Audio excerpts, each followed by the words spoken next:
हर खबर पर होगी आपकी पकड़। डाउनलोड कीजिए एबीपी लाइव ऐप। जारी किए थे, जिनके अंतर्गत 3 मई तक संपूर्ण देश में कुछ एक्टिविटीज पर आवश्यक तौर पर रोक लगाई गई थी। साथ ही वो एरियाज जो हॉटस्पॉट्स या कंटेनमेंट जोन में नहीं है, खासकर ग्रामीण क्षेत्र, वहां पर अर्थव्यवस्था की एफिशिएंसी को बढ़ाने के लिए तथा कृषि कार्यों को कार्यात्मक बनाए रखने के लिए 20 अप्रैल तक कुछ अतिरिक्त गतिविधियों की अनुमति दी गई है। इसी श्रृंखला में गृह मंत्रालय ने 21 अप्रैल को अपने पत्र द्वारा सभी राज्य सरकारों को स्पष्ट किया है कि सीनियर सिटीजन्स की बेड साइड अटेंडेंट और केयर गिवर सेवाएं एग्जेम्प्ट सर्विसेज हैं।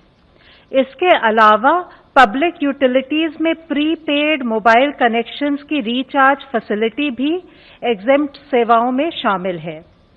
जरूरी वस्तुओं की उपलब्धता को ध्यान में रखते हुए यह फिर से स्पष्ट किया गया है कि शहरी क्षेत्रों में स्थित खाद्य प्रसंस्करण उद्योग जैसे milk processing units, bread factories, आटा और दाल मिलों को भी छूट प्राप्त है।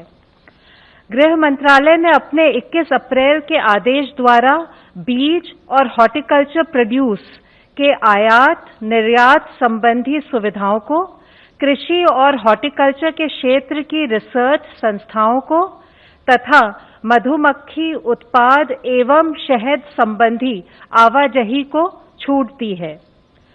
विद्यार्थियों के लिए शैक्षिक किताबों की दुकानों और गर्मी के मौसम को देखते हुए इलेक्ट्रिक फैंस की दुकानों को खोलने की अनुमति भी दी गई है। लाखों भारतीय मर्चेंट शिपिंग वेसल्स पर काम करते हैं। ऐसा देखने में आ रहा है कि भारतीय सी फेयरर्स लॉकडाउन की वजह से जहाजों पर स्ट्रैंडेड हैं या जहाजों पर ड्यूटी ज्वाइन नहीं कर पा रहे हैं। इस वजह से ये चिंता भी है कि अन्य देशों के सी फेयरर्स ऐसे जहाजों पर भारतीय सी फेयरर्स की जगह ले सकते हैं। इसको मद्देनजर रखते हुए सरकार ने उनके साइन ऑन और साइन ऑफ के लिए 21 अप्रैल को एक स्टैंडर्ड ऑपरेटिंग प्रोसीजर जारी किया है। लॉकडाउन के एनफोर्समेंट देश में कुछ घटनाओं को छोड़ अधिकांश स्थानों पर संतोषजनक चल रहा है। आर्थिक गतिविधियों में खासकर ग्रामीण क्षेत्रों में प्रगति हो रही है। अप्रैल के महीने में 22 अप्रैल तक मनरेगा के तहत 1.5 करोड़ से अधिक श्रम दिवस अर्जित हुए हैं। जो क्षेत्र हॉटस्पॉट या कंटेनमेंट जोन में नहीं है, वहां गृह मंत्रालय के निर्देशानुसार राज्य सरकारें औद्योगिक इकाइयों को सुव्यवस्थित तरीके से शुरू करवाने में लगी हुई हैं।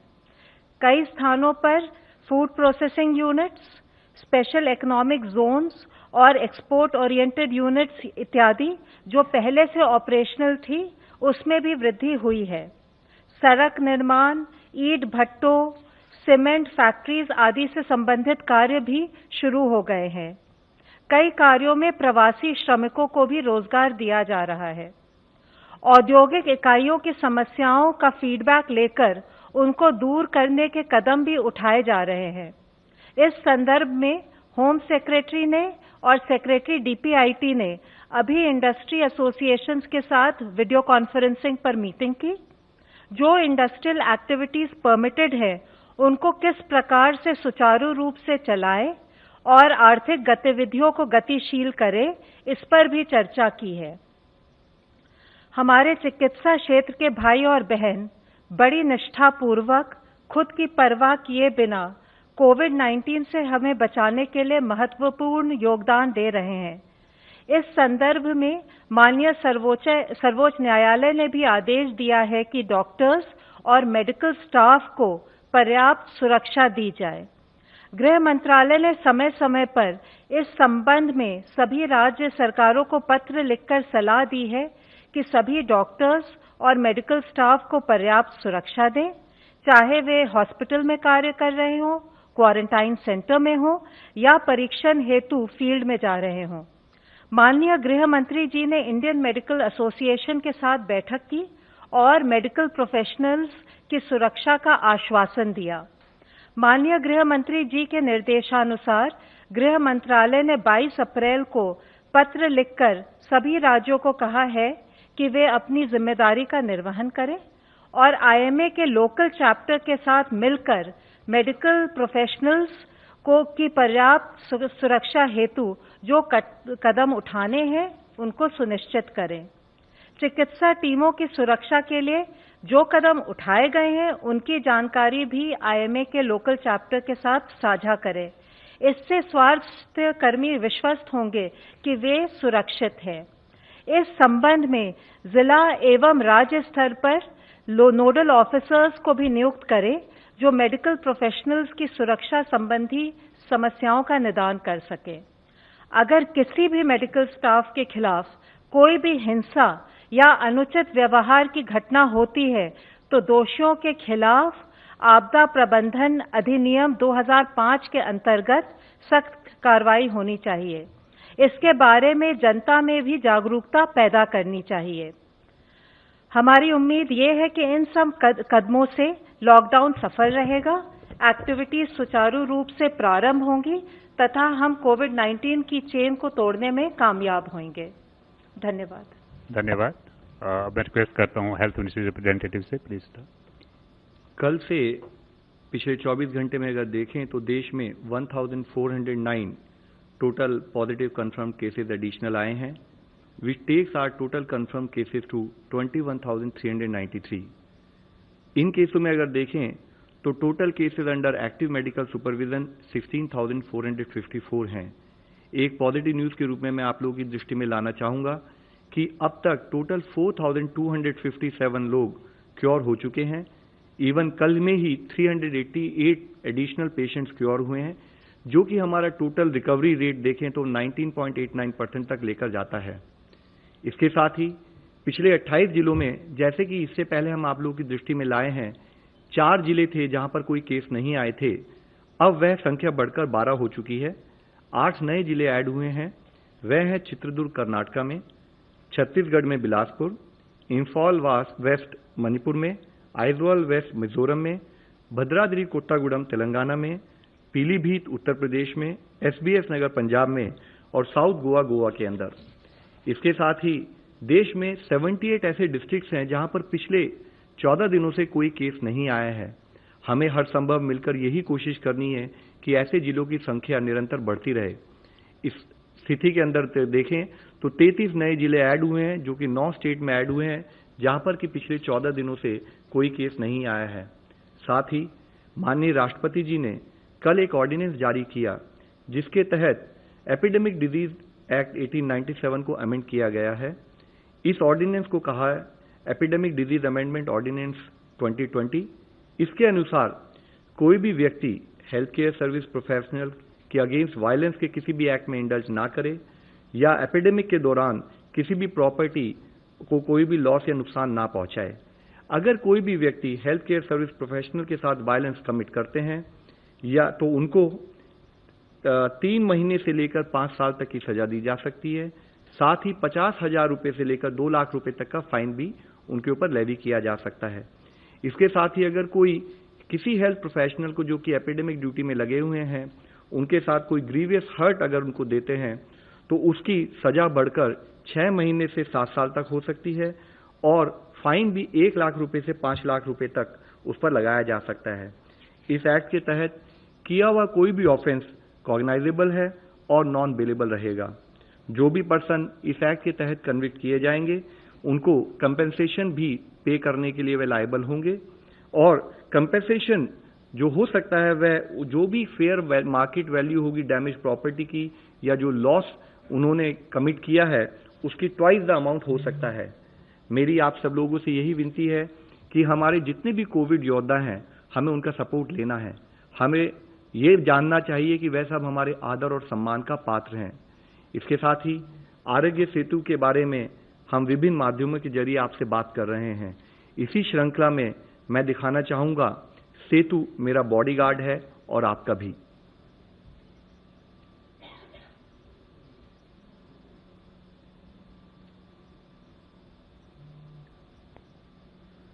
Good morning sir. आप कौन? सर मैं आपका नया बॉडीगार्ड सेतु। सेतु? लेकिन मेरे पास तो ऑलरेडी बॉडीगार्ड्स हैं। सर मैं एक अलग टाइप का बॉडीगार्ड हूं। कोरोना वायरस से आपकी बॉडी को सिर्फ सेतु ही गार्ड कर सकता है। कोरोना वायरस से? वो कैसे? सर वो ऐसे कि मैं आपको पहले ही बता देता हूं कि आपको कोरोना वायरस से कोई खतरा तो नहीं। अच्छा, आपके आसपास कोई कोरोना पॉजिटिव हो तो मैं आपको पहले ही अलर्ट कर देता हूं। Continue.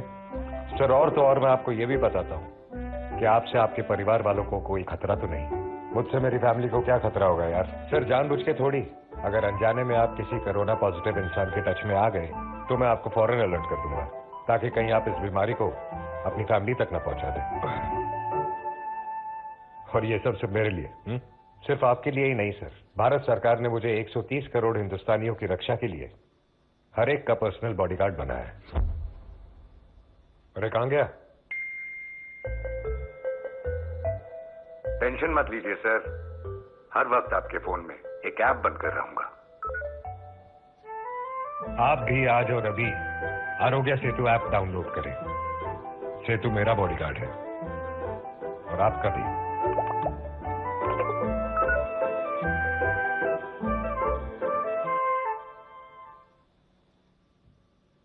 Today, we are also joined by Mr. C.K. Mishra, Director ICMR and Director AIIMS. आप सब लोगों को विदित है कि कोविड की इस लड़ाई में, इस महामारी के युद्ध में गवर्नमेंट की तरफ से 11 एम्पावर्ड ग्रुप बनाए गए थे गाइडेंस के लिए, और उसमें से एक ग्रुप नंबर 2 जिसका मुख्य कार्य है कि अवेलेबिलिटी ऑफ हॉस्पिटल्स, क्वारंटाइन और आइसोलेशन फैसिलिटीज, डिजीज सर्वेलेंस और टेस्टिंग के विषय में गाइडेंस देना, काम करना। अब मैं रिक्वेस्ट करूंगा सीके मिश्रा साहब से कि फर्दर हमें बताएं प्लीज। फ्रेंड्स, प्रतिदिन उस दिन की जो स्थिति होती है, जो प्रगति होती है, जो बदलाव आते हैं, उसके संबंध में मेरे कॉलीग्स लव अग्रवाल, पुण्या श्रीवास्तव, डॉक्टर गंगा आपको आंकड़ों से अवगत कराते हैं, स्थिति से अवगत कराते हैं और आप उसका विश्लेषण करते हैं।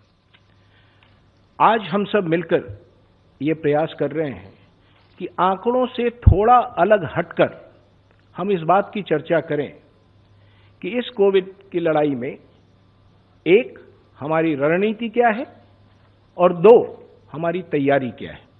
इन दो विषयों पर हम फोकस करना चाहेंगे। As you are aware, we are passing through very very challenging times. Many of the countries which are known as developed countries in this world, with far more capacities and much better resources than us, are also facing huge challenge. ये पृष्ठभूमि है जिसमें इस बात को हमें समझना पड़ेगा। और आज एक महत्वपूर्ण दिन है। आज लॉकडाउन के 1 महीने पूरे हुए। तो इस 30 दिनों में हम कहां थे, कहां पहुंचे हैं और हमने क्या तैयारी की है, इस पर संक्षेप में मैं आपके समक्ष सारी बातों को रखना चाहूंगा। The first and foremost issue is, what has this 30-day lockdown done? मुझे ये पूरा एहसास है कि this has brought hardship to many people, but we must express our gratitude to all the people of India who are facing this hardship today so that we can save lives in future. और हमारा मूल जो मंत्र है वो है कि हम जिंदगी कैसे बचाएं और लोगों को ठीक कैसे करें। 3 प्रमुख चीज हैं जिसकी ओर मैं आपका ध्यान आकृष्ट करना चाहूंगा जो 30 दिनों के लॉकडाउन में हुए हैं। पहला, we've been able to cut transmission, minimize spread, and increase the doubling days, as Love Agrawal has always been speaking to you. Second, we have been able to consistently ramp up our testing. And third, we have been able to utilize this time gainfully for preparing ourselves for the future if the virus spreads further, and anyway, whatever is required to be done, we will need to do. So there has been a lot of action during these 30 days. हजारों लोग ना सिर्फ हम जो दिल्ली में बैठे हुए हैं, फील्ड में हजारों लोग इस कार्य में लगे हुए हैं, और लोगों ने मिलकर और सरकार ने कई सारे ऐसे कदम उठाए हैं जिसने ये सुनिश्चित किया है कि in these 30 days we remained more or less stable, and that is the first thing that I want to bring before you. And one of the critical tools, एक अहम हथियार जो हमने इसमें इस्तेमाल किया है वो टेस्टिंग है। और when I say testing, it is RT-PCR testing, जो हमें बताता है कि मरीज को बीमारी है या नहीं है। अब अगर हम टेस्टिंग को देखें तो मैं सिर्फ एक आंकड़ा आपके समक्ष प्रस्तुत करना चाहूंगा। 23 मार्च को हमने पूरे देश में 14,915 टेस्ट किए थे। On the 22nd of April, we have done more than 5 lakh tests. If you do a rough calculation, it is about 33 times in 30 days. But we are conscious of the fact that this is not enough, and we have to continuously move ahead and ramp testing in this country. We will continue to do that. हमने ये भी देखा है, और श्री अग्रवाल ने भी बताया, कि इस अवधि में हमारे नंबर ऑफ पॉजिटिव केसेस में भी बढ़ोतरी हुई है, और हमें उस बात को ध्यान में रखना है जब आप अपनी टेस्टिंग स्ट्रैटेजी बनाते हैं या हॉस्पिटल की स्ट्रैटेजी बनाते हैं। तो मैं संक्षेप में कुछ चीजें आपके समक्ष रखना चाहूं, so that we are able to appreciate what is happening, and always keeping this at the back of our mind that this may not be enough when we need to continuously work to do more and more on this. Let us look at this. This shows the figures of these 30 days and how the number of daily tests have gone up and how the new positives have gone up. So this is where we stand today, what we've been doing and what we've been trying to achieve. Let us now move a little further on this and see how cases have moved in India. This is how the positive cases have moved in India. The only point that I would like to make here is that the growth has been more or less linear, not exponential. What that tells us is that there are certain strategies and work which has helped this be contained to a particular level. Now let us move on to see beyond this what has been the story of positivity to testing during these 30 days.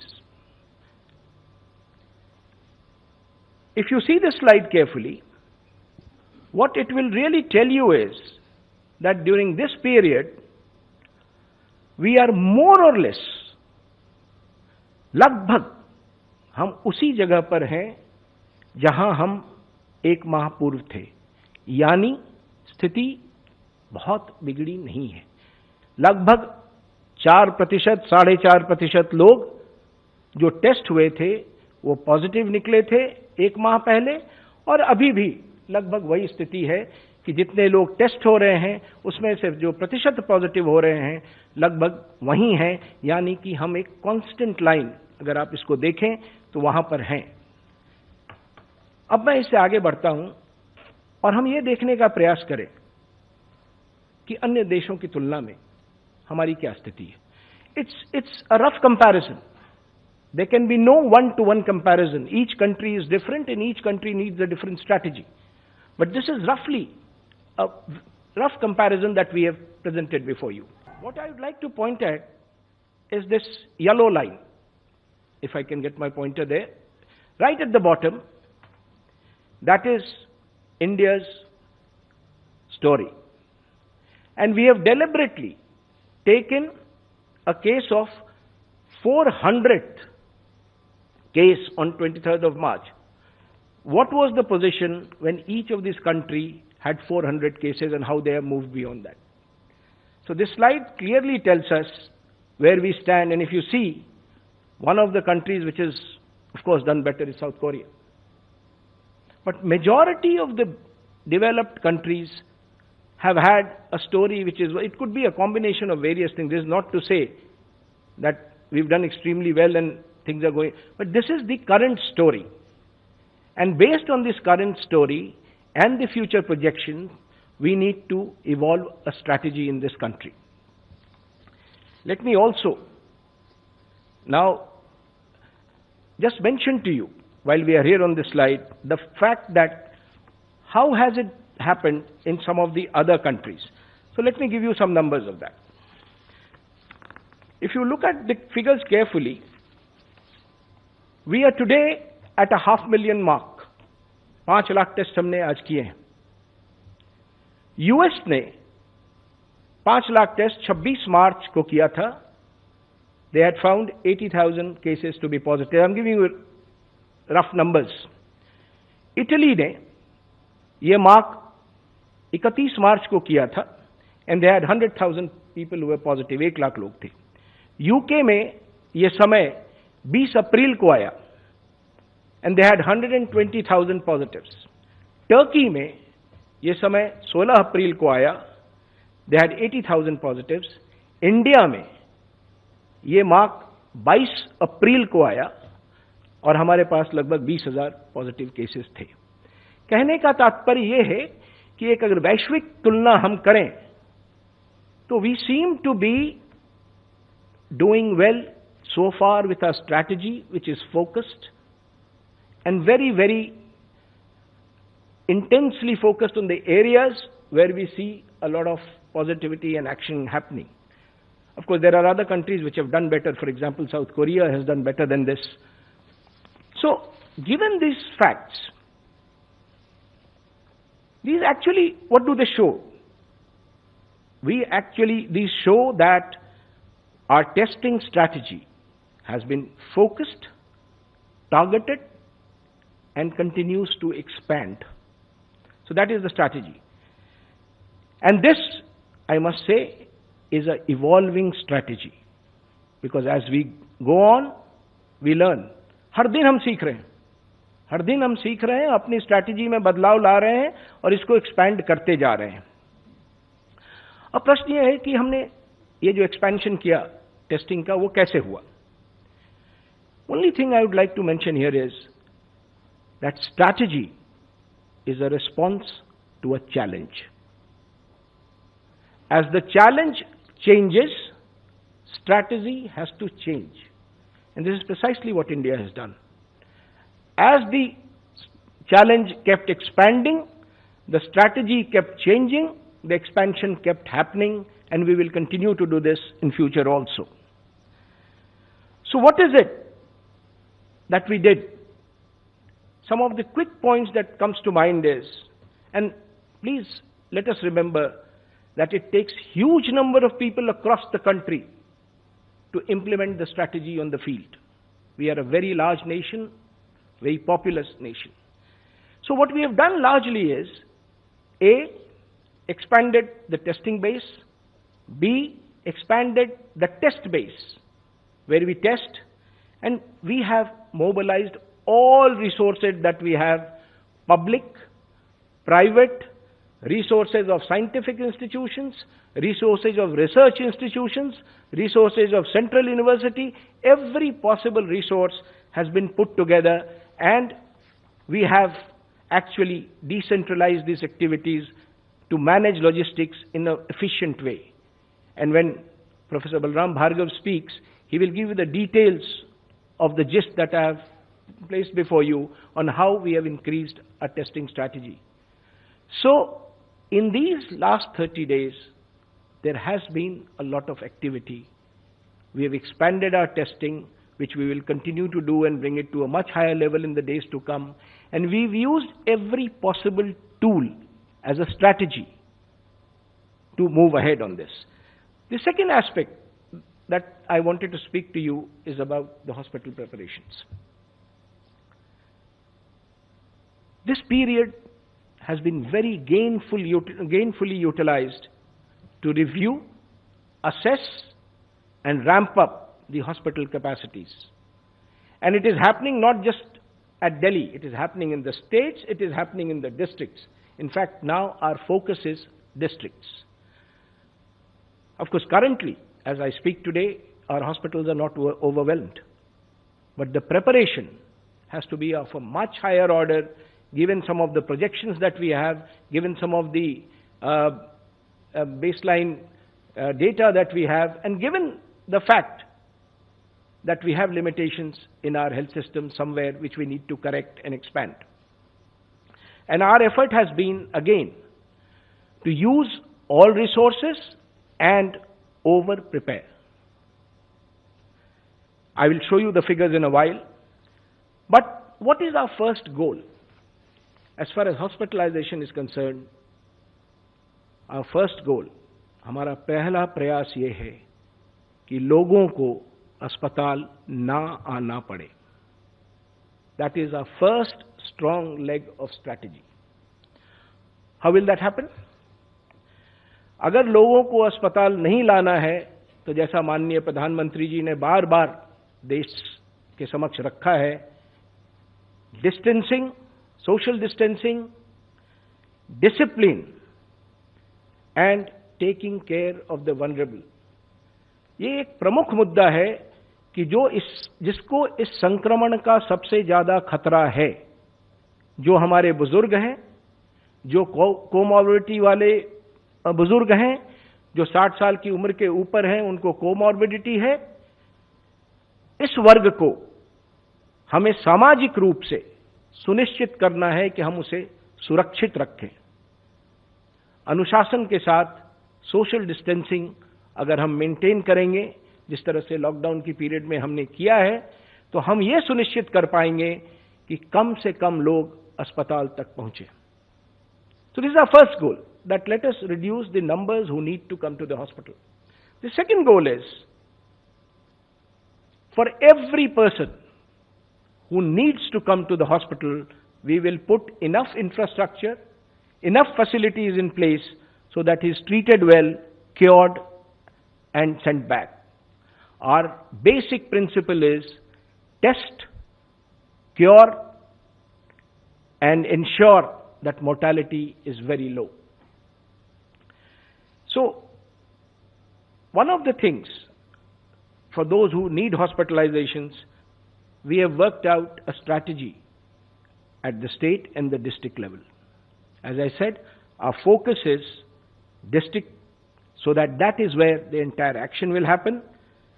And every district in the country today, we've been interacting with all of them, are day and night working towards preparing that.